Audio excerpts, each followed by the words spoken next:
ஓம் நமோ நாராயணி. சதய நட்சத்திரம் சனி வீட்டில் இருக்கும் ராகு நட்சத்திரம். இவங்க பார்த்தீங்கன்னா சுறுசுறுப்பாக இருப்பாங்க. அப்புறம் பார்த்தீங்கன்னா வசீகரமாக, அந்த ராகு நட்சத்திரத்திலே ஒரு கில்ட்ரிங் இருக்கும். அந்த ஒரு ஸ்மைலில், ஒரு சிரிப்பில் ஒரு அழகு இருக்கும். கண்ணு சிரிக்கும்.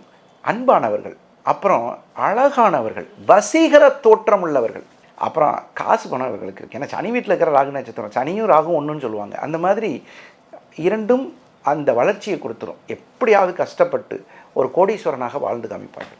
இந்த சதய நட்சத்திரக்காரன் ரொம்ப பொறுமையாக இருப்பான். Watch the everything. தன்னை சுற்றி நடக்கும் ஒவ்வொரு விஷயங்களையும் வாட்ச் பண்ணிகிட்டே இருப்பான்.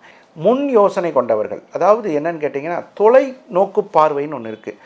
அடுத்த வருஷம் நம்ம என்ன பிளான் பண்ணலாம், அதுக்கு அடுத்த வருஷம் என்ன பிளான் பண்ணலாம், யாரை கூப்பிடலாம், ஒரு தான் செய்யும் தொழிலுக்கேற்ற நல்ல வளர்ச்சி அடைவார்கள். ஒழுக்கத்தை கடைபிடிப்பார்கள். ஒழுக்கம் தவறியவர்கள் இந்த முன்னேற்றத்தை அடைய முடியாது. ஒழுக்கமாக இருந்தால் மகான்களாக கூட முன்னேறக்கூடிய வாய்ப்புள்ளது. விரோதிகளை வெல்லும் ஆற்றல் படைத்தவர்கள். எப்போதும் மனதில் ஒரு ஆர்ப்பரிப்பு இருந்து கொண்டே இருக்கும். ஏற்கனவே நான் சொன்னேன், இவங்க பேசக்கூடிய வார்த்தைகள் நளினமாகவும் தெளிவாகவும் நம்பிக்கை கொடுப்பதாகவும் இருக்கும். அதனால் பேசிய காரியத்தை ஈஸியாக சாதிச்சிருவாங்க. இப்பேற்பட்ட சதய நட்சத்திரக்காரர்கள் வாழ்வில் ஒரு முறை மன்னார் சாலை என்ற ஒரு திருக்கோயில் இருக்குது, அங்கே போயிட்டு வந்தால் இன்னும் சிறப்பாக இருக்கும்.